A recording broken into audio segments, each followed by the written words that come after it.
Chapter 9 The Asteroid That Wasn't. Lucky met his eye steadily. "That is hard to believe, Mr. Hanson. I think you would know your coordinates as well as a planet dweller would know his home address." The hermit looked at his toes and said mildly, "I suppose so. It is my home address, really. Yet I don't know it." Conway said, "If this man is deliberately—" Lucky broke in, "Now wait. Let's force patience on ourselves if we have to. Mr. Hanson must have some explanation." They waited for the hermit to speak. Coordinates of the various bodies in the galaxy were the lifeblood of space travel. They fulfilled the same function that lines of latitude and longitude did on the two-dimensional surface of a planet. However, since space is three-dimensional, and since bodies in it move about in every possible way, the necessary coordinates are more complicated. Basically, there is first the standard zero position.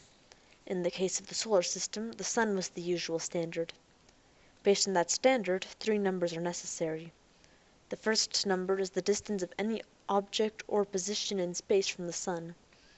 The second and third numbers are two angular measurements indicating the position of the object with reference to an imaginary line connecting the sun and the center of the galaxy. If three sets of such coordinates are known for three different times, set well apart, the orbit of a moving body could be calculated and its position, relative to the sun, known for any given time.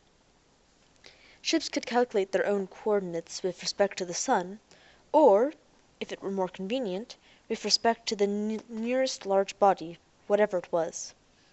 On the lunar lines, for instance, of which vessels traveled from Earth to the moon and back, Earth was the customary zero point.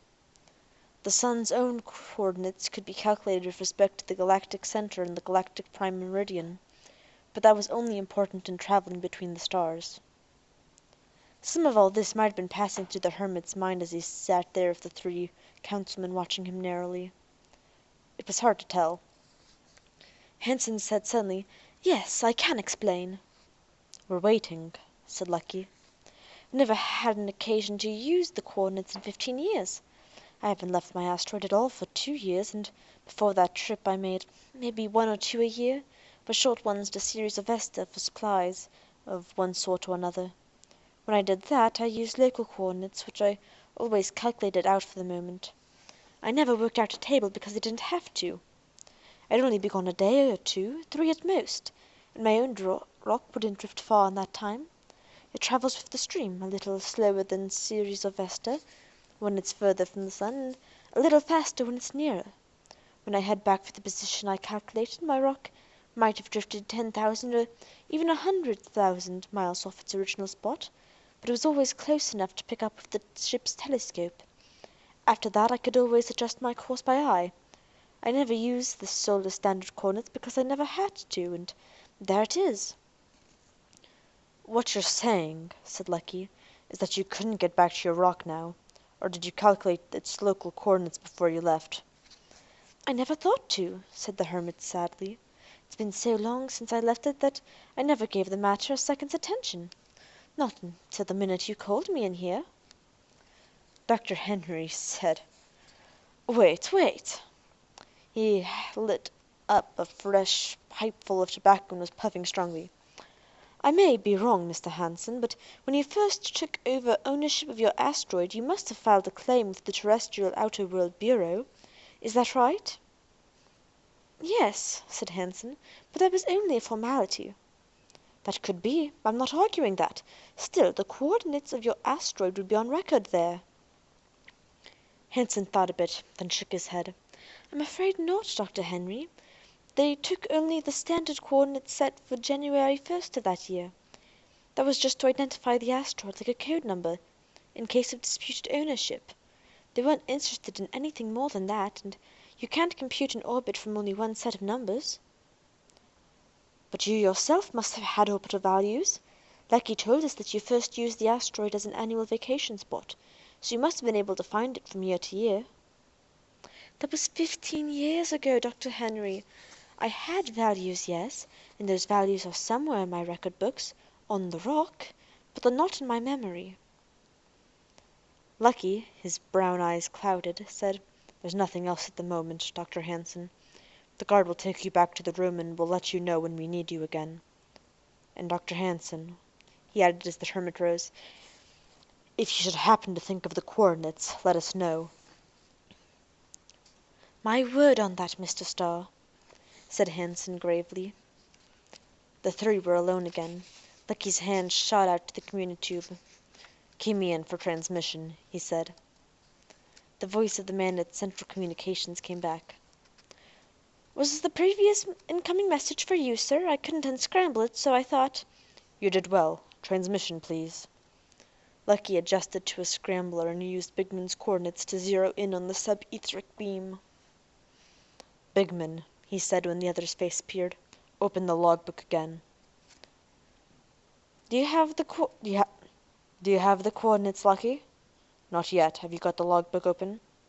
"Yes." "Is there a sheet of scrap paper somewhere in it, loose, with calculations all over it?" Wait. Yes, here it is." "Hold it up in front of your transmitter. I want to see it." Lucky pulled a sheet of paper before him and copied down the figuring. "All right, Bigman, take it away. Now listen, stay put, get me? Stay put, no matter what, till you hear from me. Signing off." He turned to the two older men. "I navigated the ship from the Hermit's rock to Ceres by eye. I adjusted course 3 or 4 times, using the ship's telescope and vernier instruments for observation and measurements. Those are my calculations."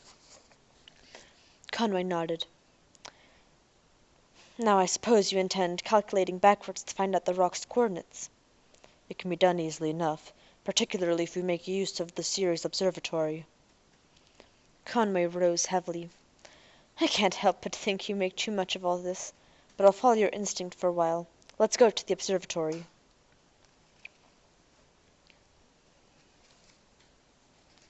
Corridors and elevators took them close to Ceres' surface.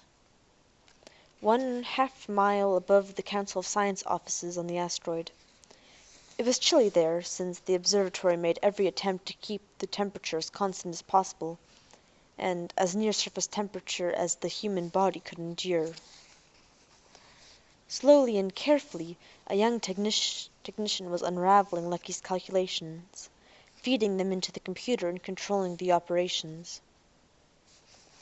Dr. Henry, in a not too comfortable chair, huddled his thin body together and seemed to be trying to extract warmth from his pipe, for his large knuckled hands hovered closely about its bowl.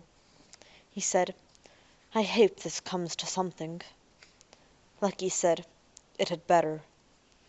He sat back, his eyes fixed thoughtfully on the opposite wall. "Look, Uncle Hector, you referred to my instinct a while back. It isn't instinct, not any more. This run of piracy is entirely different from that of a quarter century ago." "Their ships are harder to catch or stop, if that's what you mean," said Conway. "Yes, but doesn't that make it all the stranger that their raids are confined to the asteroid belt? It's only here in the asteroids that trade has been disrupted." "They're being cautious. 25 years ago, when their ships ranged all the way to Venus, they were forced to mount an offensive and crush them. Now they stick to the asteroids and the government hesitates to take expensive measures." "So far so good," said Lucky.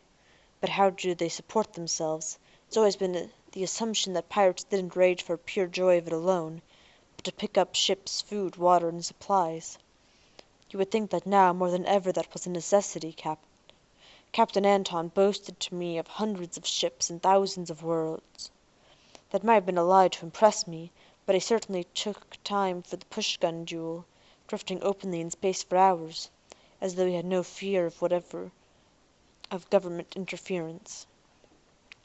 And Hansen said, moreover, that the pirates had approached the various hermit worlds as stopping-off places. There are hundreds of hermit worlds. If the pirates dealt with all of them, or even a good part of them, that also means a large organization.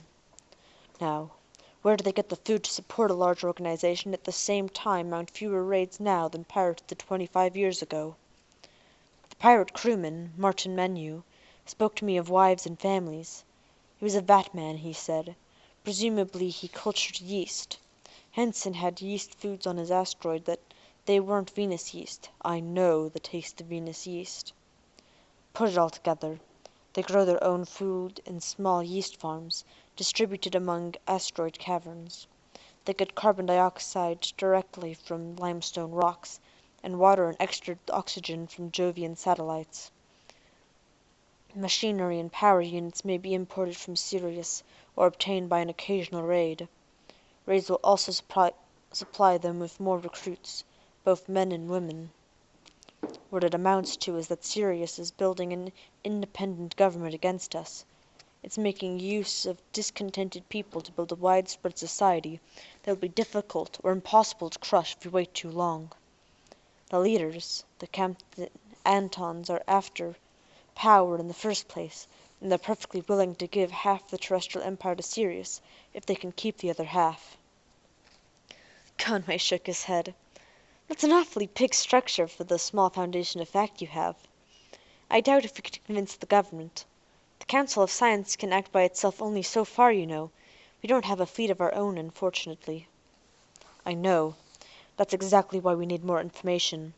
If, while it is still early in the game, we can find their major bases, capture their leaders, expose their Sirian connections. Well? Why, it's my opinion the movement would be done with. I am convinced that the average man of the asteroids, to use their own phrase, has no ideas that he's being made a Sirian puppet. He probably has a grievance against Earth. He may think he's had a raw deal, resent the fact he couldn't find a job or advancement, that he wasn't getting along as well as he should have. He might have been attracted to what he thought would be a colorful life. All that, maybe. Still, that's a long way from saying he'd be willing to side with the Earth's worst enemy. When he finds out the leaders have been tricking him into doing just that, the pirate menace will fall apart. Lucky halted his intense whispering as the technician approached, holding a flexible transport tape with the computer's code prickings upon it. Say, he said, are you sure these figures you gave me were right? Lucky said, I'm sure. Why? The technician shook his head. There's something wrong. The final coordinates put your rock inside of the forbidden zones. That's allowing for proper motion, too. I mean, it can't be. Lucky's eyebrows lifted sharply. The man was certainly right about the forbidden zones. No asteroids could possibly be found within them. Those zones represented portions of the asteroid belt, in which asteroids, if they had existed, would have had times of revolution about the sun that were an even fraction of Jupiter's 12-year period of revolution. That would mean the asteroid and Jupiter would have continually approached every few years in the same portion of space. Jupiter's repeated pull would slowly move the asteroid out of that zone. In the 2 billion years since the planets had been formed, Jupiter cleared every asteroid out of the forbidden zones, and that was that. Are you sure, Lucky said, that your calculations are right? The technician shrugged as though to say, I know my business. But aloud he only said, we can check it by telescope. The 1000-incher is busy, but that's no good for close work anyway. We'll get one of the smaller ones. Will you follow me, please? The observatory proper was almost like a shrine, with the various telescopes and altars. Men were absorbed in their work and didn't pause to look up when the technician and the 3 councilmen entered. The technician led the way to one of the wings in which the huge cavernous room was divided. Charlie, he said to a prematurely balding young man, can you swing Bertha into action? What for? Charlie looked up from a series of photographic prints, star-speckled, over which he had been bending. I want to check the spot represented by these coordinates. He held out the computer film. Charlie glanced at it and frowned. What for? That's a forbidden zone territory. Will you focus the point anyway? Said the technician. It's Council Science business. Oh? Yes, sir. He was suddenly far more pleasant. It won't take long. He closed a switch and a flexible diaphragm sucked inward high above, closing about the shaft of Bertha, a 120-inch telescope used for close work. The diaphragm made a airtight seal, and above it Lucky could make out the smooth whir of the surface lock opening. Bertha's large eye lifted upward, the diaphragm clinging, and was exposed to the heavens. "Mostly," explained Charlie, "we use Bertha for photographic work. Series rotation is too rapid for convenient optical observations. The point you're interested in is over the horizon, which is lucky." He took his seat near the eyepiece, riding the telescope shaft as though it were the stiff trunk of a giant elephant. The telescope angled and the young astronomer lifted high. Carefully he adjusted the focus. He lifted out of his perch then, and stepped down the rungs of a wall ladder. At the touch of his finger a partition directly below the telescope moved aside to show a black-lined pit. Into it a series of mirrors and lenses could focus and magnify the telescopic image. There was only blackness. "That's it." He used the meter stick as a point. "That little speck is Metis, which is a pretty big rock. It's 25 miles across, but it's millions of miles away. Here you have a few specks within a million miles of the point you're interested in, but they're to one side, outside the forbidden zone. We've got the stars blanked out by phase polarization, or they'd confuse everything." "Thank you," said Lucky. He sounded stunned. "Any time. Glad to help whenever I can." They were in the elevator, headed downward before Lucky spoke again. He said distantly, "It can't be." "Why not?" said Henry. "Your figures weren't wrong." "How could they be? How could they be? I got to series." "You must have intended one figure and put down another by mistake, then made a correction by eye and forgot to correct the paper." Lucky shook his head. "I couldn't have done that. I just don't wait. Great galaxy!" He stared at them wildly. "What's the matter, Lucky?" "It works out. Space. It fits. Look. I was wrong. It's not early in the game at all. It's darned late in the game. It may be too late. I've underestimated them again." The elevator had reached the proper level. The door opened and Lucky was out with a rapid stride. Conway ran after, seized his elbow, swinging him about. "What are you talking about?" "I'm going back out there. Don't even think of stopping me. And if I don't come back, for Earth's sake, force the government to begin major preparations.